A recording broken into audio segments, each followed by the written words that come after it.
All right. Let's do it. Perfect. Well, thanks for joining us today, where we have our podcast on me problems and where we discuss issues with founders and individuals, and we'll cover a number of different subjects. And so I'm super excited to talk to you today. So why don't you just do a brief introduction of yourself? Yeah, definitely. Well, thanks again for having me. Appreciate that. So my name is Mark. I'm with Metabolics. I'm the GM operator for our second location here at the Ion District. We have one here in the Heights, and then the second one here in Midtown, Ion District, Houston.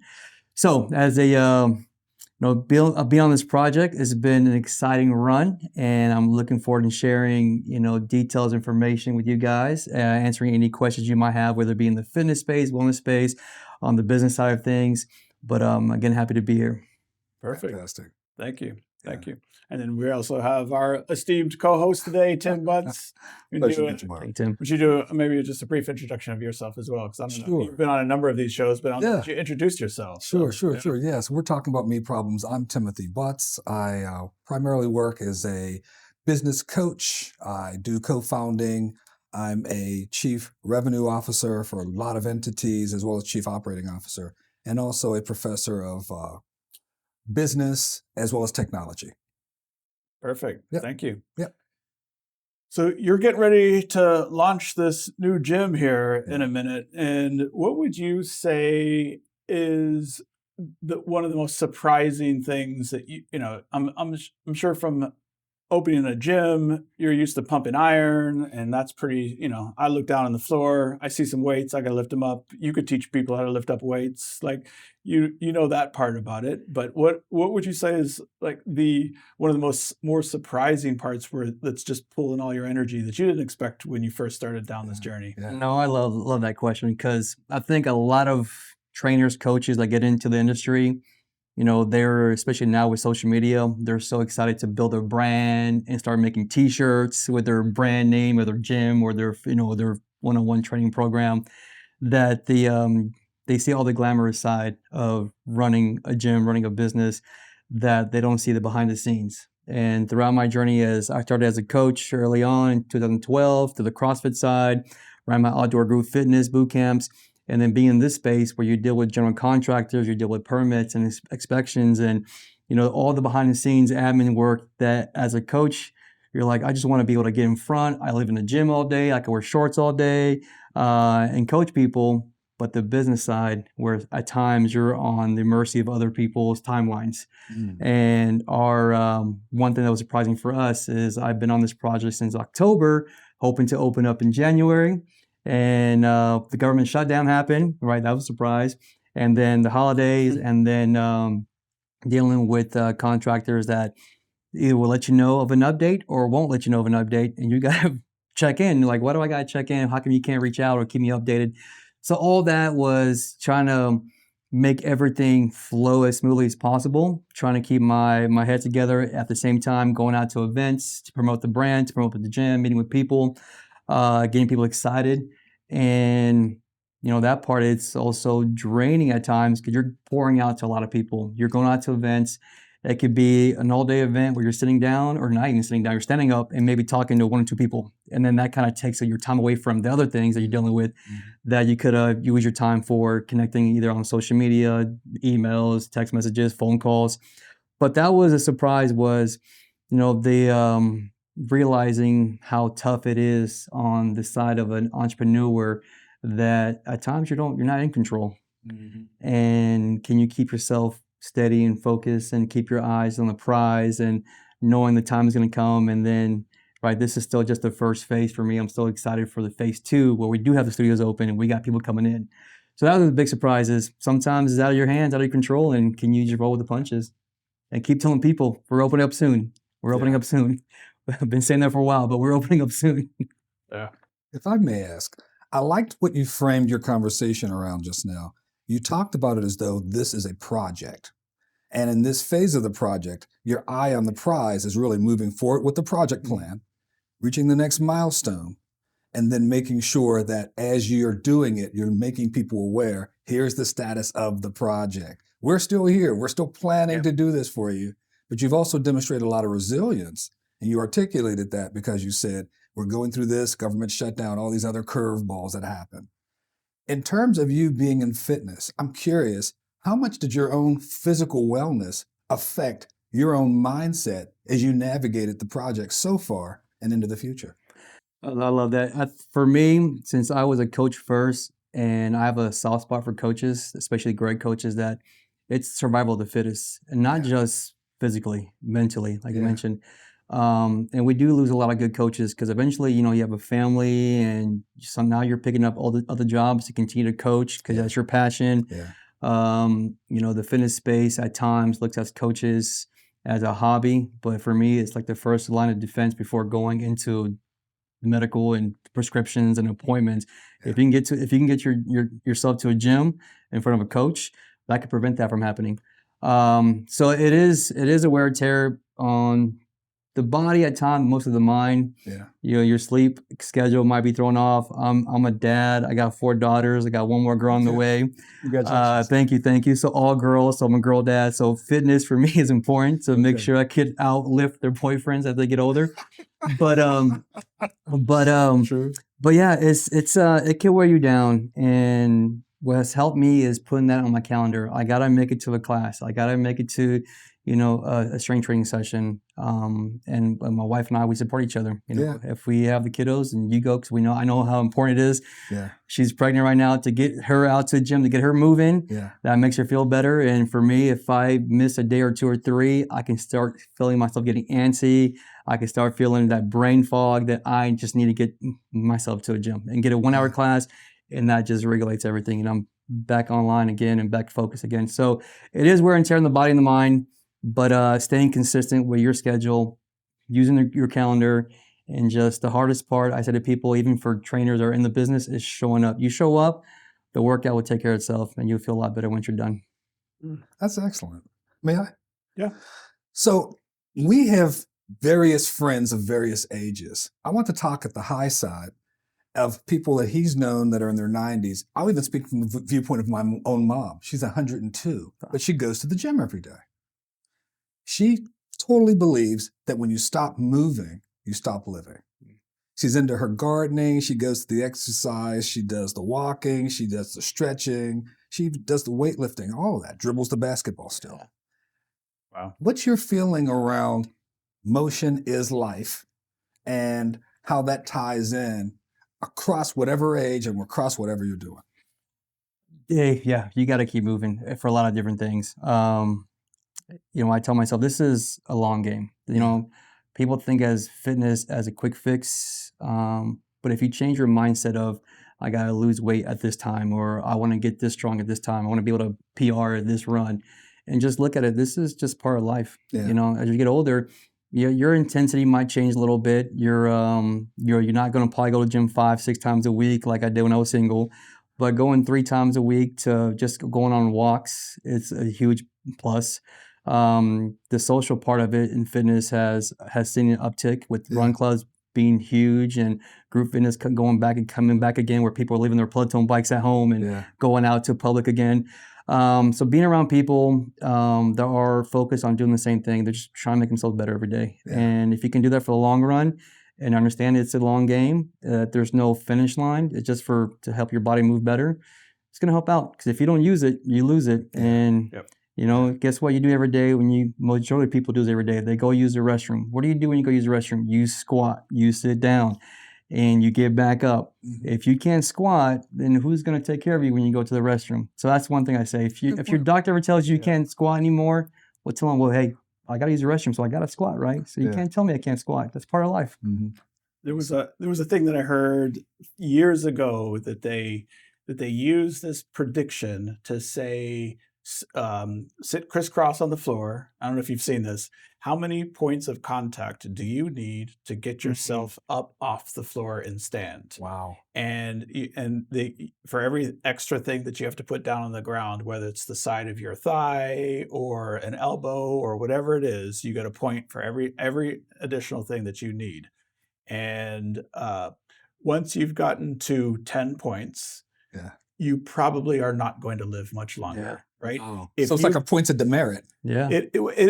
and some people sort of take it personally, like, oh, I should do better, I should work Yeah. on that. But that's not really the point. It's a correlation. Okay. It's just to say, once you've gotten to the point where you can't get yourself off the ground anymore, Yes. then that starts to be a problem, right? And there's a correlation. There's a correlation to how much life you have left in your body. That when you get to the point where you can't get yourself off the floor, then you probably Wow. don't have much longer to live, Wow. right? And so it's That's such powerful. a nice thought about why flexibility and Yes. and Core strength strength. Yeah. and strength is important. Yep. Right. It's just I see that as empowering, Yes. right? Like that I know that if I'm still able to do it, Yeah. right? Yeah. Then for me that's motivational. Yeah. It's I use that as motivation, not as but my daughter is just but then there's different people with different capabilities. Yeah. Like to this day, like just yesterday, I just saw my daughter. She was sitting crisscross on the floor and she just went Yeah. straight up. I love it. No points of contact on the ground love at it. all. I Like love it. I think she's going to live forever. There you go. There you go. Yeah. So she's incredible, and her younger brothers, who are 4 years younger, can't come anywhere close to what she could do. So Oh man. Okay. she just has some sort of natural. So I don't think it's all that scientific. I think Spider it's just, Girl. I think it's just a correlation. Yeah. It's just an interesting. I love it. I love it. Interesting. No, I like point that you to mentioned make. that. I know another thing that is a test, fitness test, challenge test, whatever you want to call it, but the grip strength as well. Because like you mentioned, if you fall down, can you grab onto something? Can you have the grip strength to pick yourself up? Mhm. And that's something very small and not many people think about. You for one, in metabolic, you will think about it because we were holding heavy kettlebells for a long period of time. So you really get that grip strength test. Okay. And to know that I'm able to have that as I get older, if I do stumble, I do fall, do I have less than 10 points getting up? Or do I have the grip strength to lean on something? Or if I'm falling back, can I grab onto something Yeah. and hold myself before I get really injured? So that's the little things that in the fitness space, we all know biceps and triceps and core and this and that. Mhm. But the little things, the grip strength, that just for longevity as well. That's fantastic. For sure. If I For may, sure. I like what you just said because one, the idea of being able to get up. I'm very active in the community, and a number of times, elderly neighbors, I kind of keep an eye on them Mhm. because unfortunately, I know of times where people have fallen down, their kids didn't come to visit, and then 3 days later they say, Mhm. "Oh, I was on the floor, I almost died," that type of thing, or they might pass away on the floor. And it blew my mind the first time I heard that. So I'm hearing you say grip strength, potentially as you're falling, being able to grab and keep yourselves up, or grab something to pull yourself Mhm. up, or as you're falling, keep yourself Yeah. stable, etc. What are some things that the normal person can do or should be thinking about that would either motivate them to do more of it, or that they should just have things positioned in their house a certain way, that type of thing? Yeah, no. If they want someone to do it for them, and so they can show up and turn their brain off and just go to group classes. Whether it be metabolic, whether it be a different gym studio that the coach or even a one-on-one trainer that's going to program a workout for you. Mhm. If you're going to be moving equipment, whether it be dumbbells, kettlebells, even med balls, barbells, you're going to be using that grip strength, and that's going to build regardless. And not many people think about their grip strength because that's body part they don't really worry about during that time. Yeah. But if you, I feel another example is when you go to the grocery store and you have your trunk full of groceries. I'm pretty sure a lot of people try to load them up with as many groceries, Yeah. right, and walk it home.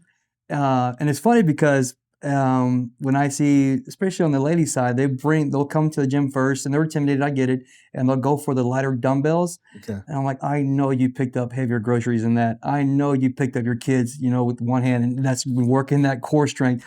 So putting that example into real life, and then they translate it over to the gym. Like, oh, yeah, I can probably do heavier because I've done heavier. So I'm making that connection with, gym to life and life to gym. Yeah. I think it really helps people understand that I am a little stronger than I think I am, and I can do more if I need to. That's fantastic. Yeah. Perfect. Let me let me go back to the business side of things. So now that you're sort of in it, what would be one thing that you would do differently from in opening the gym or going back? And what would you tell yourself from 5 years ago? Like, I wish this is what I would have done.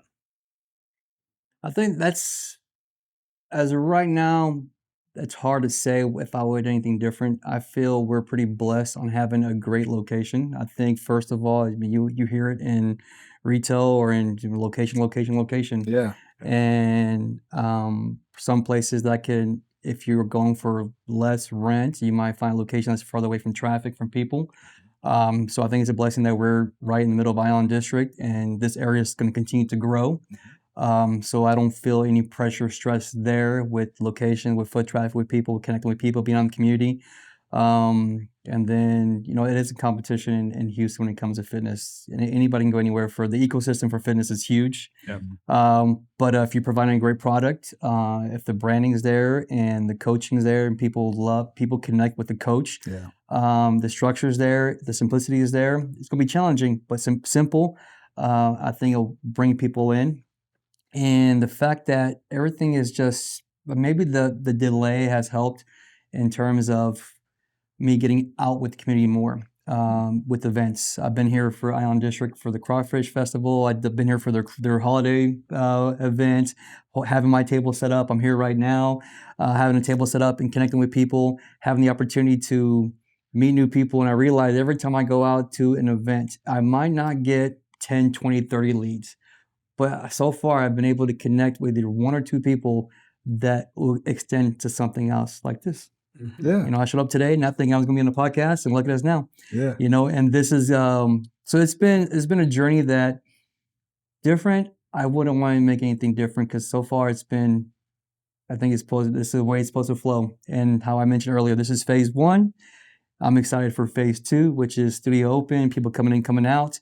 But I think it makes me appreciate phase 2 more because of how long I've been on phase 1. And what I learned from there is just to build a brand, you got to be out in front of the people. And we've been doing that. Okay. Yeah. Interesting.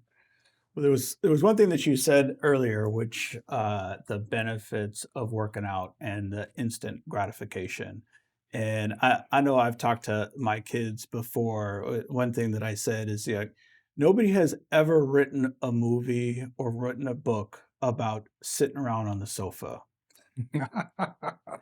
If you're going to do hard things, you got to do hard things. Yep. Yeah.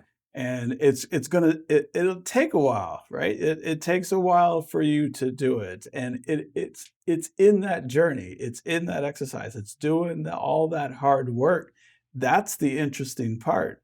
Right? Once you get to the end point, once you get to whatever you think is the destination, that's the end of the story. Yeah. The end of the story is not that interesting. Yeah. It's the whole journey that led up to the end point is the actual story. Yeah. And that's the hard part, right? And that's where all the blood, sweat, and tear happens. That's where all the work happens. And so anything that's worth anything, like if you're going to live your life and there's going to be a movie written about you, like it's not going to be you sitting around on the sofa watching YouTube. Yeah, that part gets edited. That part gets edited out. Yeah. Right? Yeah. Like it's all that, right?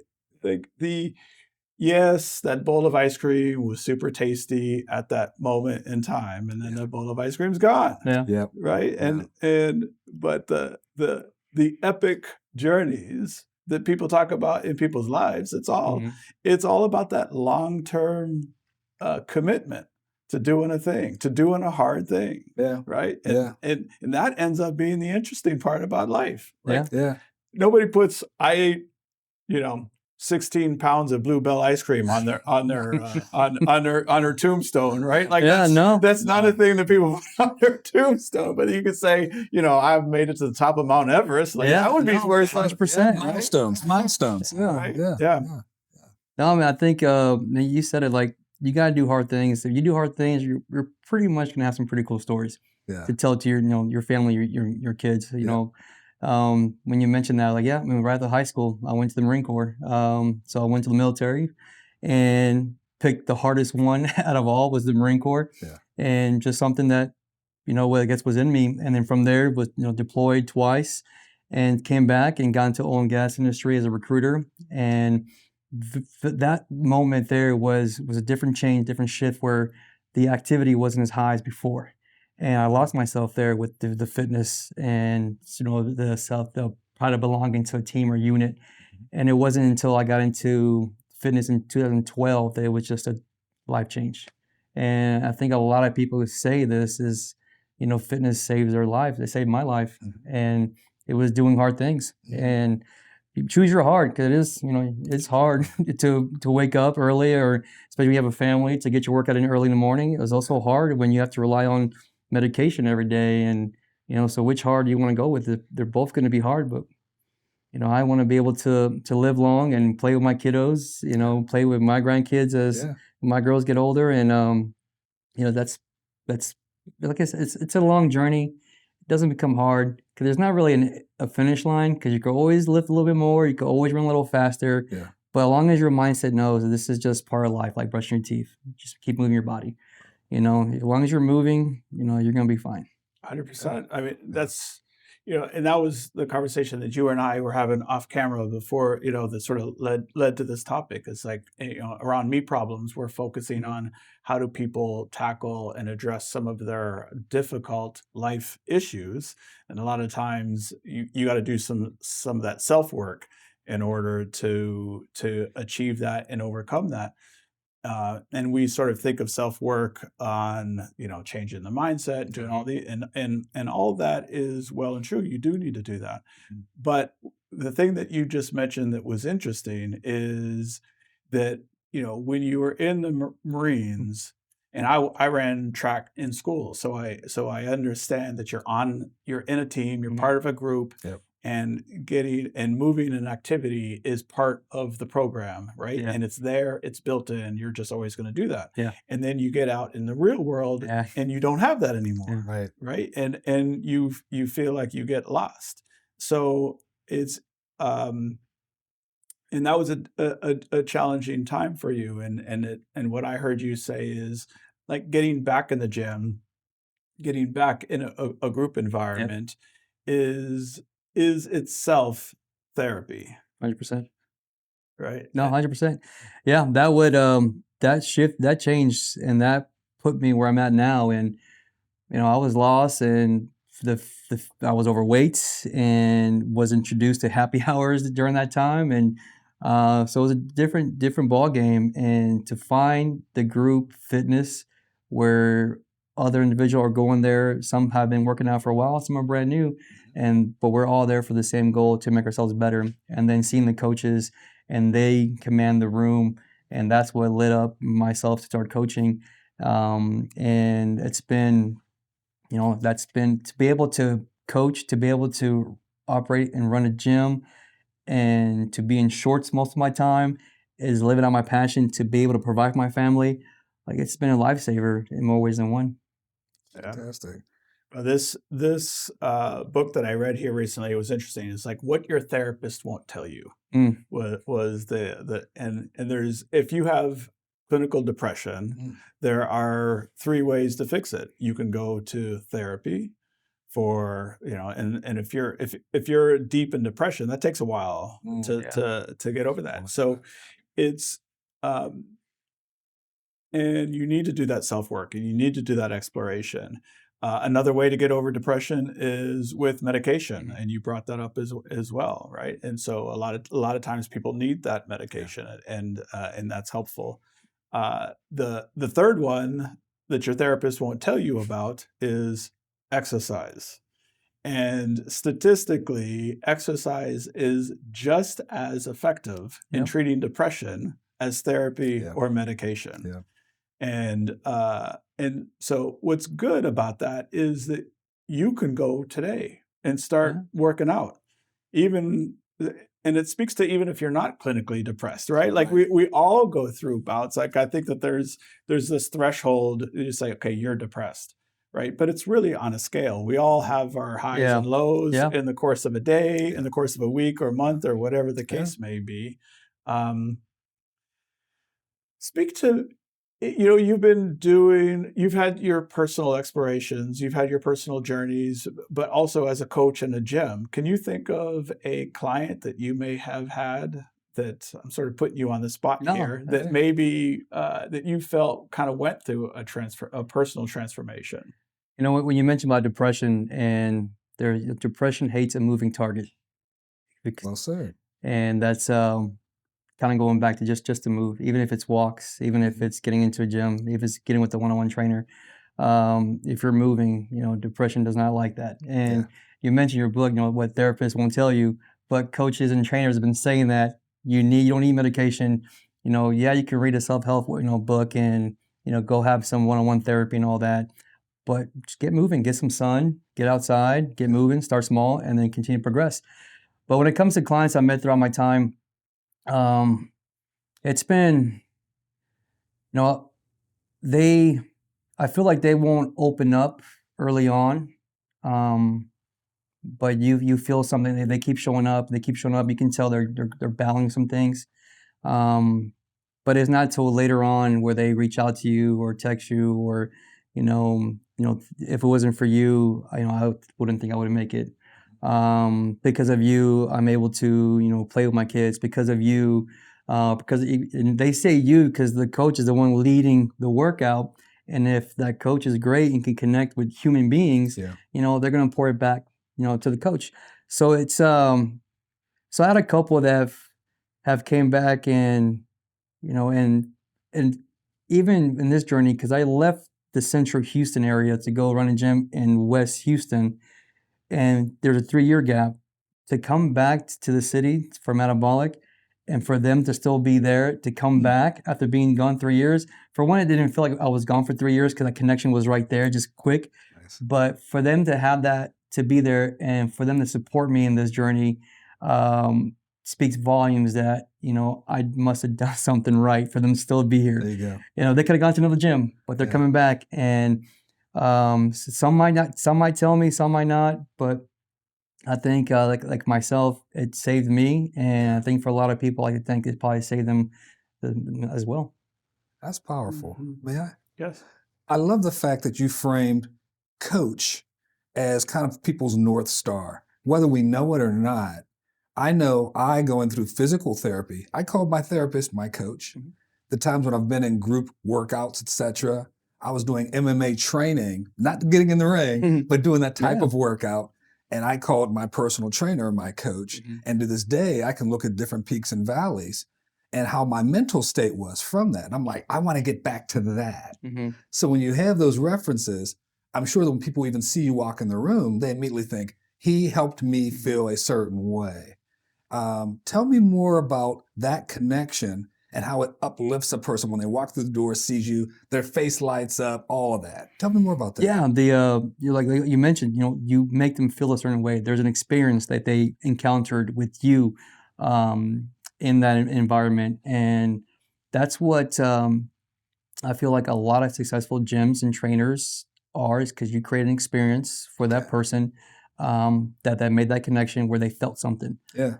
They felt seen. Yeah. They felt heard. They felt noticed, and especially if they're paying for a service, that you're providing that service for them every time they show up. And yeah, it could be challenging for the coach, the trainer, the business owner to be on all the time. Yeah. But it just the payback when you make an impact in somebody's lives, and you see it or they express it, like that's priceless. Sounds like it's mutually beneficial Oh, yeah. because you also get a lift, right? Oh, 100%. Yeah. Yeah. That's been that's why I'm still doing it. Yeah. I could probably do something else with my skills and talents, and maybe not, but it's been I think I was made for this, and I learned a lot, and to be able to pass it on. As a mentor, there's, like you mentioned, there's also a coach, mentors, Yeah. mentor coaches too. Yeah. Maybe to breed the next level of coaches coming in, and to continue to be able to serve the people and make an impact in people's lives in health and fitness. Sense of purpose. I love it. Mhm. Let's go up a level a little bit more Mentally, psychologically, philosophically philosophically. Okay. I'm always All right, go I ahead, think Professor. I think I should have been like a philosopher in Different. life. So It's all good. but like, how do you? What's your take on sort of like where we are in 2026 right now in you know how people are sort of in their minds disconnected. I think you had mentioned like one of your rules is when you're in the gym, no phones. Yeah. Right. Good point. And kind of talk. What's your sort of take on the digital world that we live in and kind of how people are disconnected from their bodies? Man, yeah, it's funny when you say, when it comes to social media and tech and having that right there and still be disconnected when that connects you with a lot of things. Yeah. But yeah, I mean, people do get disconnected; they get lost in it. One of our rules for metabolic is your phone stays in the lobby. We lock our doors so everything's secured, and no phones in the lobby. One for safety, we don't want to break a phone, but you want to disconnect at least for that 50-minute workout. Just unplug. Myself, like I mentioned to you, is when I go, if I can't make it metabolic class, I'll go to a gym and strength train there.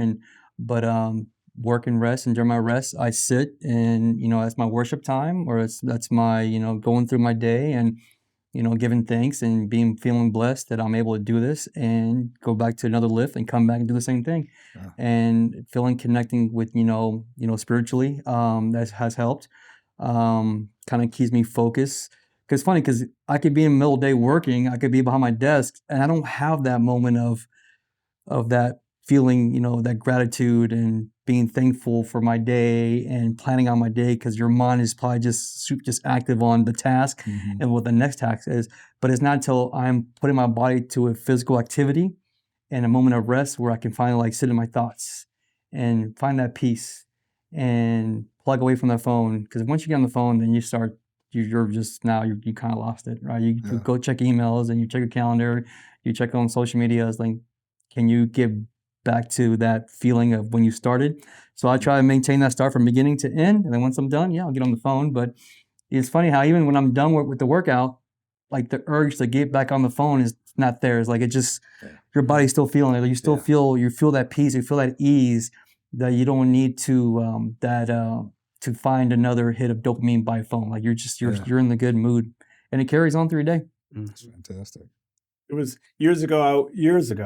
Went to a Jill Scott concert, and I thought it was super cool. It's downtown, Okay. and she told everybody, she was like, "Okay, band, the whole band, come on up here to the front of the stage." She got everybody behind their instruments. So we're gonna walk over here to the right side of the stage. Everyone, pull your phones out and get your pictures. Take your pictures. Everyone got your pictures. Now they moved over to the left-hand side of the stage. Now everyone can take your pictures. Like that. All right. Now, this is live music, people. We're going to watch live music today. We're not going to watch the music through our phones because we're here and we're going to enjoy the music and we're going to be here together Present. and we're going to be present. Oh yeah, Right. Got to. Yeah. That's funny you said it, because not too long ago I was looking at a YouTube video of Iris Goo Goo Dolls back in the '90s, a concert, Okay. and seeing the crowd, just they're in it. They're feeling the music, their emotion. You can see in their face, and they're connected with the band, the music. Yeah. And then you fast forward now, and you look at a concert, and just everybody has their phone. Has a phone. Like it's just Yeah, you're not watching the show. Yeah, You're you watching sit- your phone watching your watching the phone. show. yeah. It's like it's just Yeah. and like all they're doing is taking up storage in your phone. Are you gonna go back and look at it? Probably not. You can't bring that. Yeah. Yeah. The only thing I go back and look at my phone is my kiddos, and that's it. That takes my storage. But to film a whole show, a whole concert, and not be there in the moment, and that's the main thing. Whether they're not in the moment, whether it be in the workout, whether it be at work, whether it be on the show, is you have that phone out, you're not going to be in the moment. So powerful. Yeah. If I may, I love to exercise with music on. My coach used to always say, "Man, you're a slave to the music. You're into it. You're just rolling with it." But the next thing you know, if you're really into it and your vibes are going internally and you're into the music, 2 hours go by. Yeah. I remember she once challenged me to do 1,000 jump ropes. and I turned on something on the music, and I looked up in the sky watching the clouds. Next thing you know, she says, "Okay, you're at 700." I'm like, Yeah. "What?" But I was just into it. Yeah. Tell me more about that, because even as we do our work life, if we can get into a certain vibe or a certain flow, isn't that all in sync? Yeah, I mean, I do that too, where I depend on the music. It's gonna probably be something calming, something with some mellow beats that would help me stay focused on the task. It's usually with something with no lyrics. I feel like if I have lyrics in it, it throws my mind starts thinking about something. I can lose track. My When I'm working out on my own, I music nowadays is not the same. Maybe because it's funny. My dad used to say, "Your music is crazy. It's not that good," And now I'm saying the same thing about the music nowadays. Like my music, my '90s music is '90s alternative is great. The '90s hip hop is great. I listen to the stuff I listened as a kid because I can't get into what's now. But there's moments where it's I listen to a sermon when I'm lifting and I'm focused there and now my drives though for some reason have been no music lately. Okay. Yeah, I used to be blaring music as a teenager, as a young adult, and I think now like your mind is always going. That Yeah. I think we're having no music in the car, but because you're still focused on driving, so you still got to pay attention. That's true. So your mind doesn't really wander too much because you're focused on the drive. But I think so. I find the moment of peace there as well. Yeah. So that's Very been cool. a recent change, and maybe because of everything going on with the opening of the gym, trying to game plan what's next, seeing what's going on with the family, prepping for the next event, that I need that moment of silence just to quiet the noise a little bit. Peace. Yeah. Got it. That's such an interesting question, the music. I told you I ran Yeah. track in high school and college, and of course, you back then you weren't running with like a Sony Walkman. No. Like, that No. wasn't a thing. No, it was not. It was not. Showing my age. Yeah. But now as I've gotten older, I listen to one of two things. I love listening to a podcast, and I Okay. found like Zone 2 running, Mm-hmm. and being a competitive runner, Mm-hmm. I would always just run, no matter what it was. I would just go out and run hard. And if I got out there just going for a jog, I saw somebody ahead of me, I'd be like, "Oh, I can take him. I could take that person. I can catch Yes, that person," right? And yes. it was always so. It was like I would get out there, I would just kill it every single time. And then I just started getting more and more injuries and more stuff that was happening. And I found this notion of Zone 2 running, Mm-hmm. where you can get 90% of the benefits, the Mhm. aerobic benefits, but just go much slower and much less opportunities for injuries. Yeah. Because in the long game, we were talking about the long game, Mhm. right? Like Yeah. if you're trying to get fit, it's about being consistent over a long period of Yeah. time. Yeah. And it's not very helpful if you like work really hard for 2 weeks and then get hurt and have to take a month Yeah. off. True. True. So you need to be, you got to play the long game when you're working out. And, 100%. And it's funny with I do ask runners because man, they're a different breed. Like I'm not a runner. I run like a tank. I'll get out there and run. But runners, especially yourself, that you've been doing it for so long, do you have moments where you run with no music and just your breathing and the environment, or do you always have to have music or a podcast? It's so the first half of my running career, I never ran with music. But now I may have a podcast, or if I am going to sort of pick up the pace, I've now found running. I've got a curated running Mhm. list, which is just on the At your pace, beats. yeah. And so I especially if I'm getting tired and I'm trying to finish a run, if I can just get the beats per minute and keep it going, Yeah. like then I can get especially if I'm running a race, I'll definitely put on that playlist, and it keeps me going because there's certain songs that are just like hard, Yeah. have Oh, hard yeah. beats, Oh, yeah. right? And Yeah. it's just like I can hit You my feel it. foot stuff Yeah.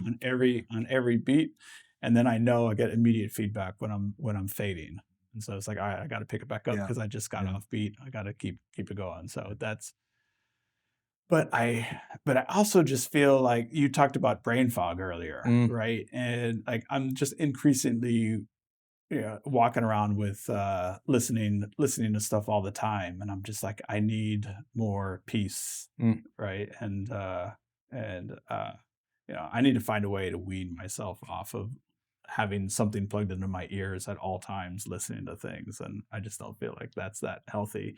Maybe going to a gym where I'm Right. taking instruction from people. Yeah, and we do have music playing, and we know their Metabolic prides they're in their music and being not mainstream music, so the beats. And with Metabolic, we match our music to our tempos too, because for Metabolic it's short for MAD, and that's our interval themes: M for momentum, A for anaerobic, and D for durability.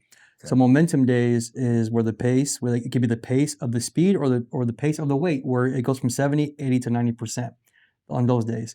We want to, and then on other days, anaerobic days, where the pace is 100%, but not to get confused with fast, like I got to get a lot of reps. No, with speed and power when it comes to explosiveness, where you focus for that one rep and you provide that speed and power to lift that heavy weight for that one rep, and then you rest and do it again. Those are anaerobic days where you push the tempo 100%, and the music matches that as well. And then on durability days, which has been one of my favorite ones, is where we slow everything down, where the pace there is 80%. We're not working so much on explosive movements. We're working more on, like we mentioned earlier, core, stability, Mhm. stamina, Mhm. where the intervals are a little longer. Your rest might be a little longer as well. But those days I've enjoyed it because it makes me slow down in my workouts. And it's funny because when I went to training camp, um, is, one of the co-founders was like, let me see your air squat. And I did an air squat from the class, and and then the co-founder Kirk mentioned, what'd you see wrong with the air squat? And it was a trick question because I'm like, my squats are good, but there were the squat. He said, no, there's nothing wrong with the form. It's the pace. I'm so used to going so fast in life that even my demo was fast, And if durability days, I see members move a little quicker where they should slow it down. Like we got to force ourselves, even in the middle of workout, to slow ourselves down, which is funny. Like your bodies are programmed to always go and always be fast, always move on to the next thing. That even by doing a demo of an air squat, that my body was going faster than I need to. Why do you need to slow down? For that training was because you need more time under tension, because that durability days are meant for core stability, holding an overweight a weight overhead locked out in that position, keeping your spine centered for more than 2 to 3 minutes, and then switching arms. So those are meant for you to slow down compared to doing a snatch where it's explosive, powerful lift from point A to point B. So those days are meant for you to slow down. So you gotta slow down. Excuse me, and then it's makes the benefit of that workout. So people think we're hit, we're not hit. We have elements of it where it's interval training at high intensity, but doesn't mean high intensity. It could be low intensity. That's still intensity when it's slow. So moving intentionally and slowing yourself down is part of training as well. So it's the context. Because, like I'm hearing you say, if you're doing a demo and you want people to see That's form, yeah. if you've done it fast, they won't appreciate the fact that your alignment's really great, Yeah. that you were there, that you were doing it in the hips and then it coming up. Because I know that times where I've had to do slow come up, slow Yeah. come down, Yeah, tempo, yeah. it's an entirely different feel Exactly. versus quickly going down and then bouncing back up. Or So- they see it and then they're gonna match it themselves. Yeah. And when they was supposed to be a slower, so like you mentioned, where you tempo down, you pause, tempo up. If I'm not matching the tempo and I'm doing the demo and they're seeing me move quickly, There it is. for them, Follow those habits. yeah. Or they might, if I do it slow, hopefully they pick up the fact that okay, this is a slower movement that needs to be done, not as fast as possible. Yeah. Yeah. It's interesting because the question that you asked, there's two parts to that question. The first part of that question is, as the leader of that group, you need to slow it down so that everybody can see Mhm. what it Yeah. is that you're doing. Yeah. But then the other side of that coin is, as the person that's doing it, they need to go slow, but they don't need to go slow because they're trying to demonstrate it. They need to go slow because That's the theme for that day or that movement. It requires a slow control movement, that stability where you got to hold that movement for a little longer. You don't have to rush through it. You don't have to be explosive. So making sure they understand that too on those days. So which I think that the beauty of metabolic is it's going to be intentionally programmed. We already have the program for the year already drawn out with progression within the movements. Okay. But yeah, on certain days you couldn't go speed and power where you're gonna be explosive, and other days we just need you to slow it down a little bit to get what's meant for that training session. I think Westerners, we have this mindset of there, I did it. Get it done? Get it done. Get her done. Yeah, Get right? it done. Yeah. And yeah. and to sort of round back to an earlier conversation that we had, that's sort of like the microcosm of the exercise is the journey of doing the Mm. exercise. It's not the outcome Wow. of having done the exercise. Oh, yeah. Right. And so if it's the power of the exercise Yeah. is doing it slow Mhm. and focusing on the stability, focusing on your breathing, Mhm. focusing it's the benefit of the exercise Yeah. is actually doing it slow. Yeah, you That's actually where said the slow and benefit controlled, is. right? Slow control, yeah. Slow and Yeah, control. And yeah. that's where the benefit goes. You don't get credit. So like, an analogy that I have for that back in the day, I remember doing I ran cross country as well. Mm. And so we'd go out into a field and we would run around. The coach found 3 trees that we had to go run around. Okay. So we'd go run around these trees. And so you run hard for 2 minutes and then you jog for 30 seconds and then run hard for Yeah. 2 minutes and jog for 30 seconds. And we're just running around these trees. And I remember one of the guys started cutting the corners on the trees. And I was saying, what are you doing? Mm. Yeah. Why like the exercise is to go for Man, 2 yeah, minutes. right, Like, right. why are you cutting the corner? His mental thing was Yeah. done. 2 minutes is 2 minutes. Yeah. Yeah. Yeah. That's what, yeah. Yeah. And all you're doing now is now you're getting in my way because I was in the front. Yeah. And now you're cutting corners and now you're Yeah. getting in front of me and now you're in my way. Yeah. That's interesting. It's a 2-minute run. Like, it doesn't matter what the distance is, but you're cutting it short. That's it. It's what is your body telling you at that moment that you need to do that? Does it give you that, like, makes it feel easier because you're cutting it short and you're making the turn back, but you're going to keep doing it for 2 minutes straight? Right. Yeah. That's interesting. Right. It's Yeah. I think we're very result focused. Yeah. Right. To say I did X reps. Yeah. Or I ran X distance, Yeah. or whatever it is. But it's not about the reps. It's not about the distance. It's the effort that you're doing while you're doing it. Yeah. And you Is- mentioned, it's funny. I mean, you mentioned that's what we do at our intervals is we work together, we rest together, we move on to the next movement together. So you never feel like you're falling behind, especially if you're brand new. I've been to a lot of group fitness where you got to do these 10 reps. And then once you're done with that, these 10 reps, and you do that for rounds. Well, if somebody's new, they see a group just hit it and they're falling behind. And that might feel, that probably bad taste in their mouth, like I'm not good enough, or, I'm this not for me. But for us in metabolic, we're all under the same time. Yeah. Some might get more reps. Somebody's brand new might not get as many reps, but it's all under that time. Yeah. And that story that matches how we train. It's all under an interval. Some interval days might be a 30-second effort with a 30-second rest. Some interval days might be 5-minute work with a 1.5-minute rest. But we're all working the same amount time wise, and nobody feels like they're falling behind or pushing forward too much.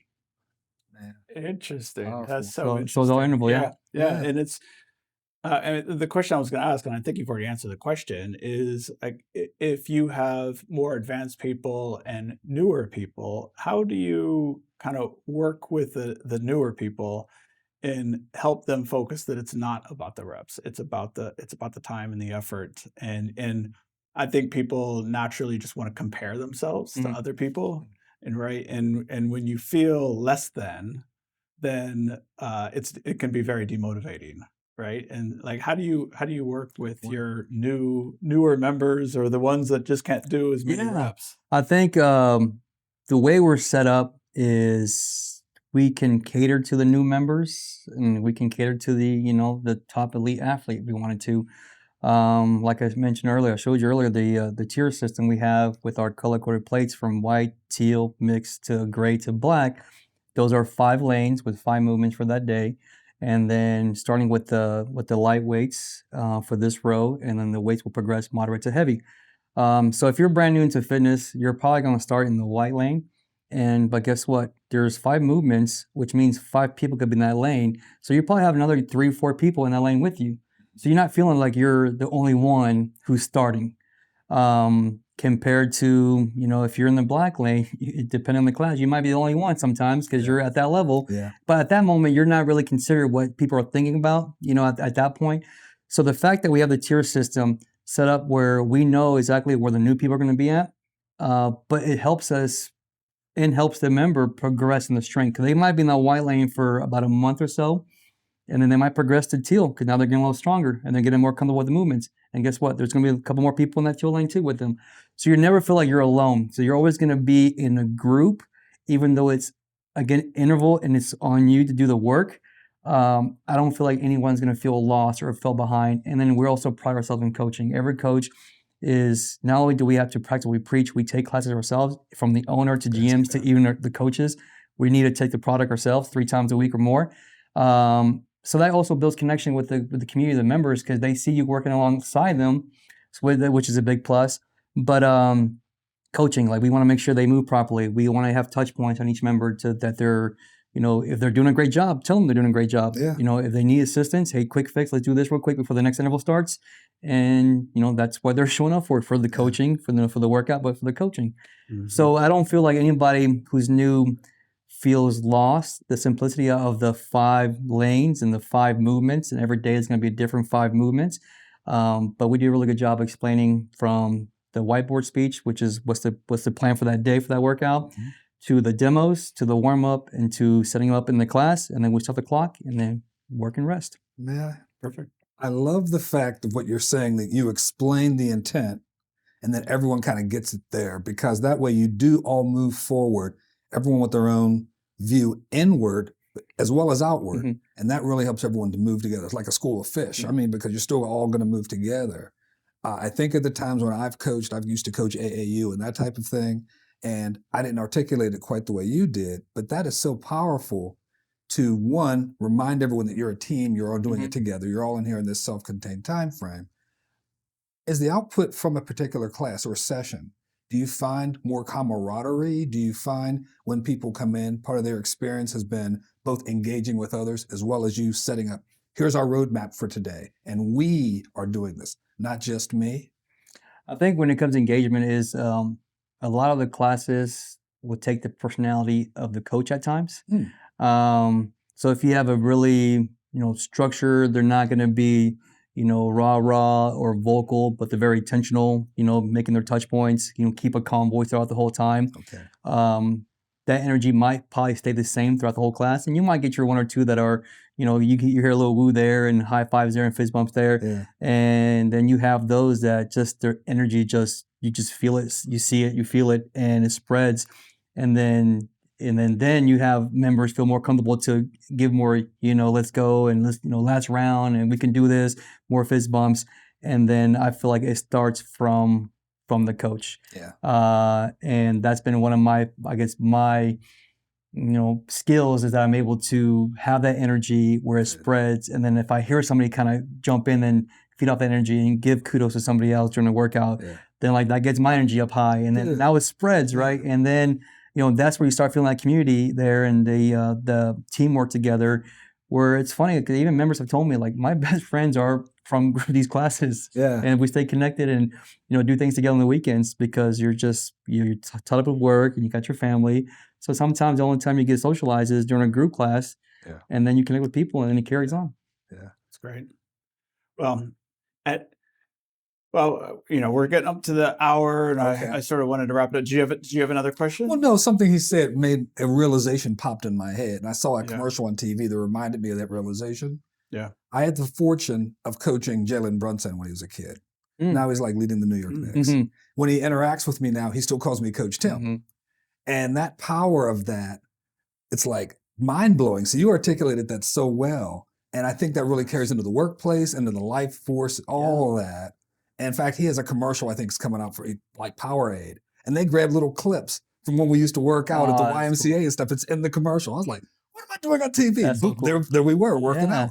They didn't tell me. I just happened to turn it on the other day, and I saw this, and I was like, "Wow, it really carries on." Yeah. His mom pinged me later, and she says, "Yeah, that really meant a lot to us because we still see all that part of his development. And now everyone gets to see the results. But it's really powerful when you think of, here's what I'm intending to do. Here's the exercise that I'm doing.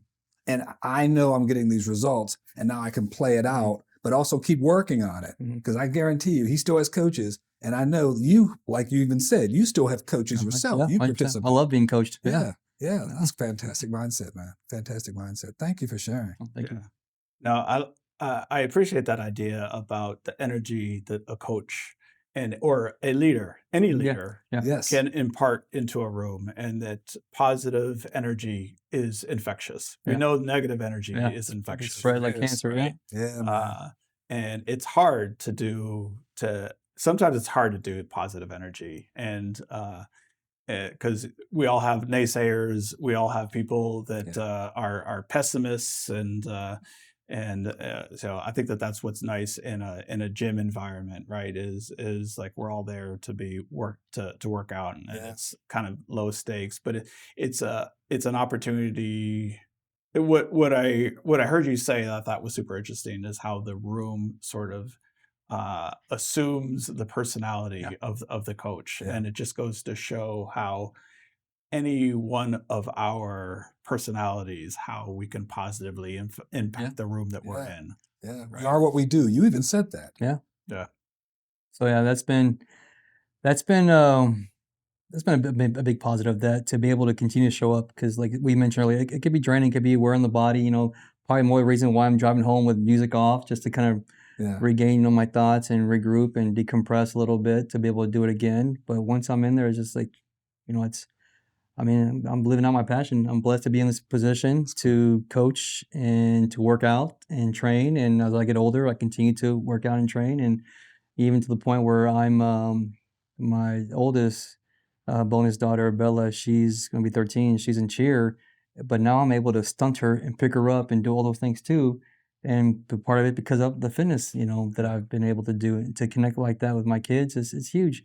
And like I said, it's a long game, right? Yeah. If you understand that, don't put that pressure on yourself. Yeah. Find a place that works for you, whether it be a trainer for one-on-one, whether it be the YMCA, metabolic, or any group classes, or just going on walks and runs. Find something that works for you. Keep your body moving. It's a long game. You're going to be fine if you keep doing that. Life is going to be hard anyways. Yeah. So like you pick your hard, and That's great. Pick your heart. That's great. You I pick love your that. heart. Yep.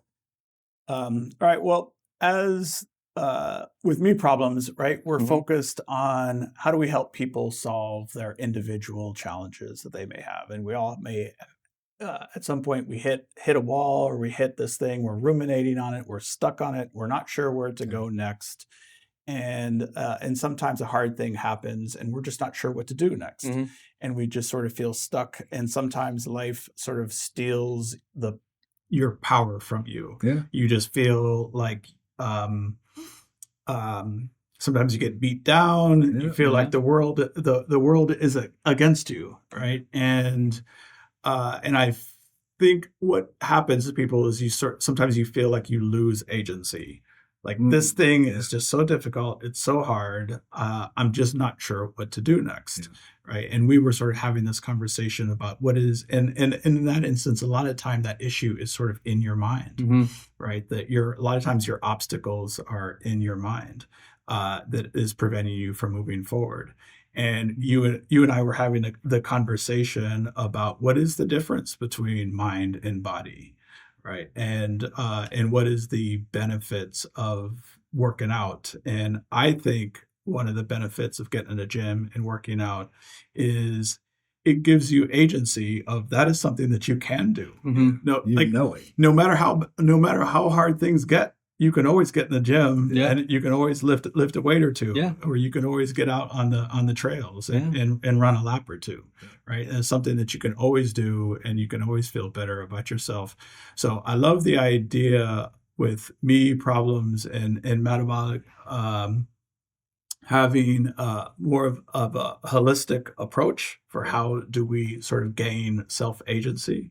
and sort of putting you on the spot. Like if a Me Problems customer wants to reach out to Metabolic, is there an opportunity for Metabolic to reciprocate for Me Problems? Yeah, definitely. Like, we talked about this conversation about how much moving your body has helped to either clear the brain fog, to decompress, to get that dopamine hit and feeling better and better by yourself and continue on your day. That, yeah, Me Problems and Metabolic, if they work together, which I think they do, it's why not? Like, that partnership is there. The need for mind, body coaching, both mentally and physically, is there.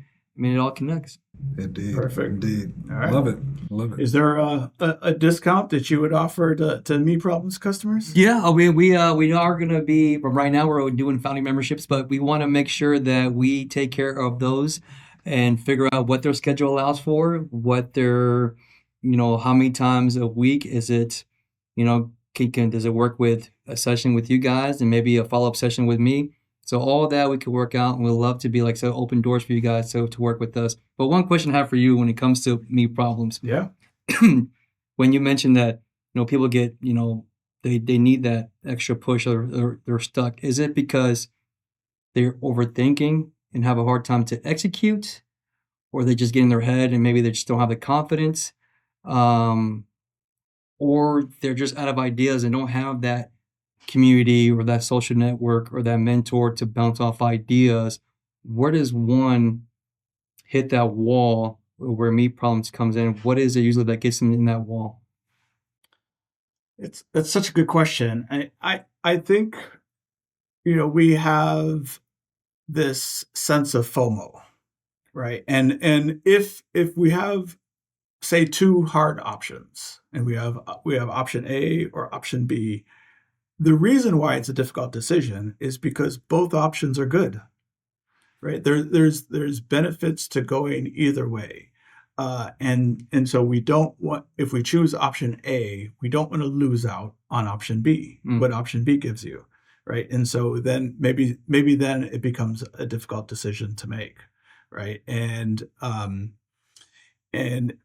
there might be a lack of self-confidence as well. It's like, can I do it? Am I able to do it? Or there might be that you've got somebody in your ear, and you've got somebody who's telling you that you should be doing, you've got a parent or a family member who's telling you, I think you should do this. And then you've got a coworker who's telling you, Mixed signals. I think you should do that.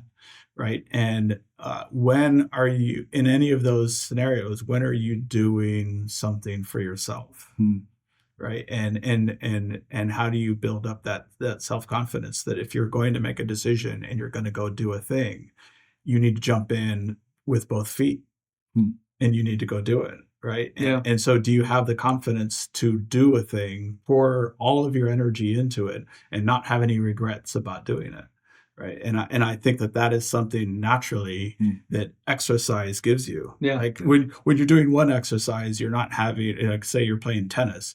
Are you having FOMO that you're not playing basketball? Yeah. Right. Yeah. Like If you're into it, that shouldn't be drifting off. Right. Yeah. It's not a thing. And so if you focus in on a thing, you get better and better and better at it. You get more and more positive feedback. And I think that when you get better at something and you get more positive feedback, it builds your self-confidence. It builds obviously builds your physical capabilities. Yeah. And so and that's just on the mental perspective. But then there's also the physical of all the endorphins that you get and all the just the strength. And so there's just so, like, where's that dividing line between physical health and mental health? Yeah. Like, it's such a small dividing line, and there's so, as a management consultant, I love a good Venn diagram. Yeah. And there's so much overlap between what is mental and what is physical. Indeed. There's just so many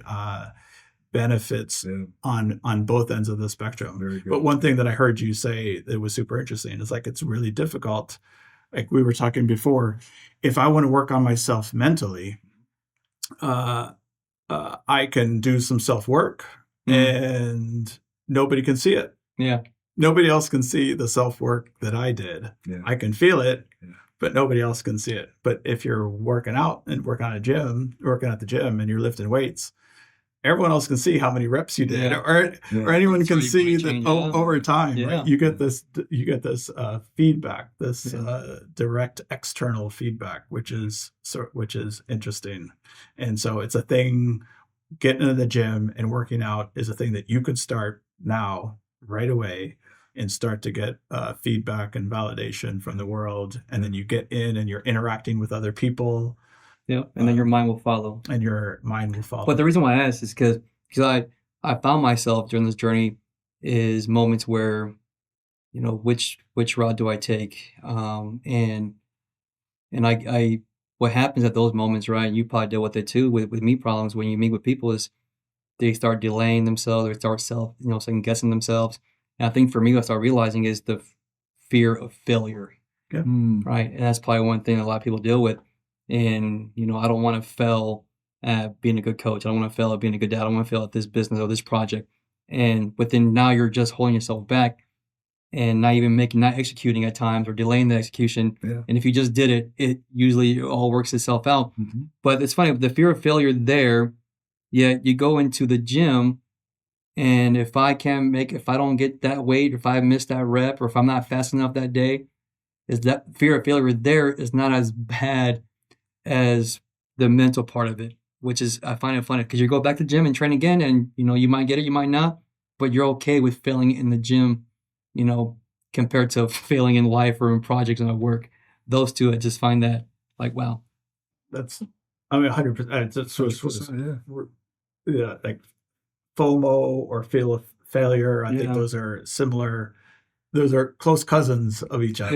Yeah. Right. And I think a lot of times, we get paralyzed with that, with that fear of failure. And that's exactly why Me Problems is there to try to help out. Yep. Is sometimes you just need that extra push. And we all have friends and family, we all have coworkers, or maybe somebody at the church, and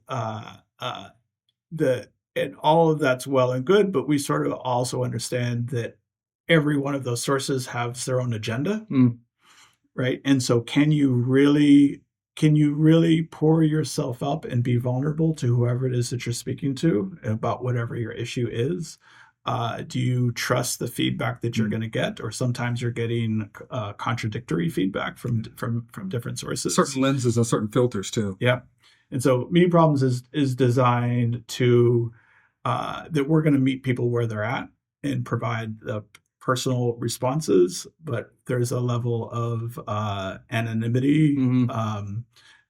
We're disconnected. We don't have a vested interest, but so we can give you an unbiased response to how are we going to make that decision, right? And you can trust that decision is not going to be coming from a friend. It's not going to be coming from your mother. It's not going to be coming from a coworker, whatever the case may be. It'll be an unbiased response, and then we'll give you a solid framework for how to address that. Yeah, I think that's what you mentioned too, that the framework, the follow up that you do as well. Because a lot of time, like you mentioned, your buddy can give you advice, and then that's probably you won't hear from him for another week or two or a month. But you guys, once you execute, then you right there, stage 2, I believe, that you're like following up, making sure that everything is in line. Yep. 100%.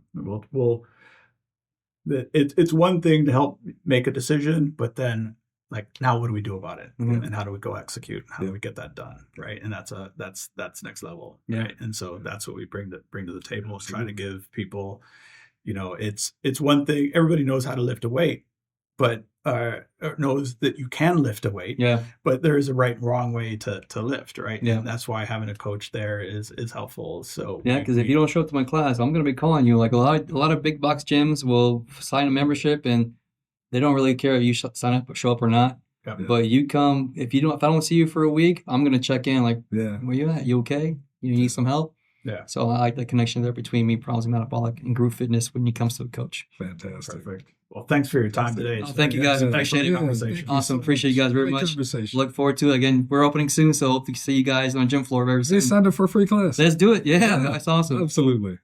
Thanks. All right. Well, thank you very much. Appreciate it. man. Thank you.